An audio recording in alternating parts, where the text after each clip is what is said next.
honey's flowing in, your hive's getting really big, and just to the point you're afraid that they're going to swarm.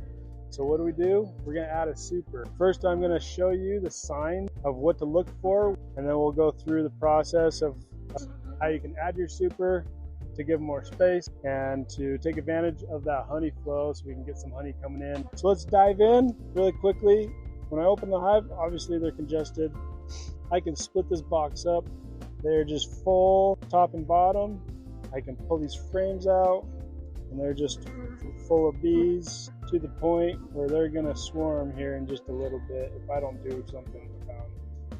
Especially when these bees start hatching out, we're gonna have way too many bees for these 2 boxes. I also pulled out this honey frame on the side. I want to double check, make sure I don't have any queen cells underneath. If I do, I need to go through all the frames and just remove all of them. Make sure I have a queen that's just still laying. So another thing I can be concerned about when the honey's coming in heavy and I don't have my honey super on it is the bees can get honey bound. And what that means is the bees will actually start filling in the brood area where the queen is laying with honey. So as the bees hatch out, the bees will fill it with honey so the queen can't lay in that cell again. And so if I get too much of that and they start filling in this second box and I get honey bound, well then it does a couple things.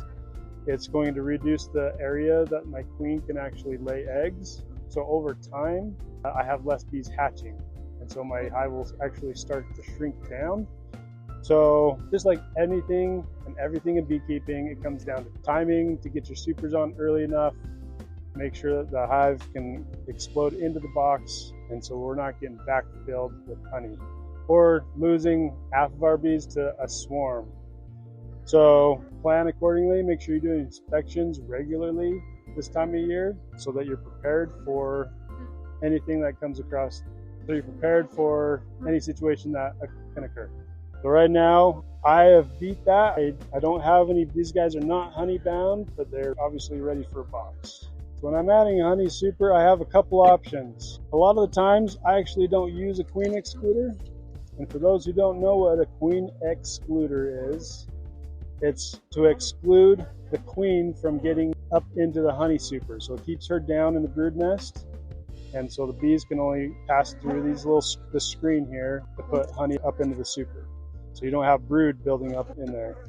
So at the same time, it's also called a honey excluder. A lot of beekeepers have a hard time understanding why their honey super is not getting filled up when they have this on.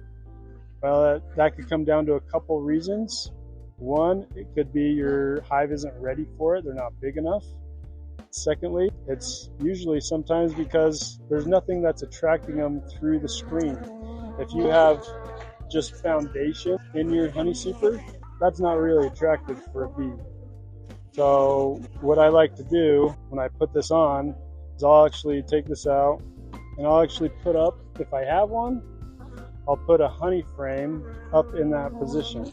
So with the medium super, it's the same thing, same process.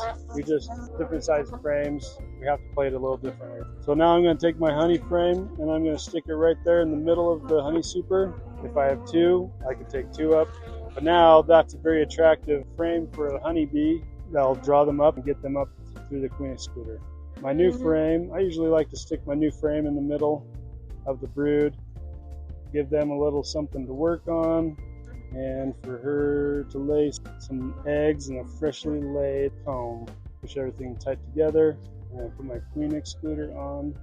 Now I can throw that on, just like so. Now the bees will come up through the screen. They'll start working on it. And these frames that are just foundation, they'll have something to start and build off of from that honey frame. So that is one way to add a honey super to your hive. Again, remember, timing is everything. And if you're having troubles getting your bees up here, take a look at the bottom, make sure everything's going, nothing else is going on with the hive. Your hive is ready for it. Another thing really quick is to understand your area, the flora and fauna that's available for the bees. If we're trying to add a honey super on in April or July, in Utah, we have a shorter window. We have a really good window, usually mid-May to end of June. Once we get into July, things get hot. The plants, it's drying up, so the plants hold back their nectar that they give out. So our bees slow down on bringing in the honey.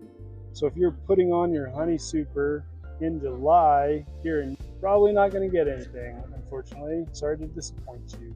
So building up your hive in the springtime to get them to this point so you can take advantage of the honey flow is what you got to do if you want some honey.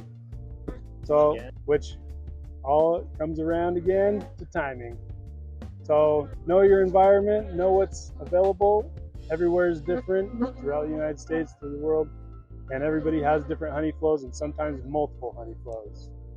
So pay attention to not just your bees, but what's around you. If you have questions about adding supers, about beekeeping, be sure to leave them in the comments, subscribe, and like and share so you don't miss out on any of our beekeeping tips and lessons throughout the year. So thanks guys for joining. We'll see you in the next one.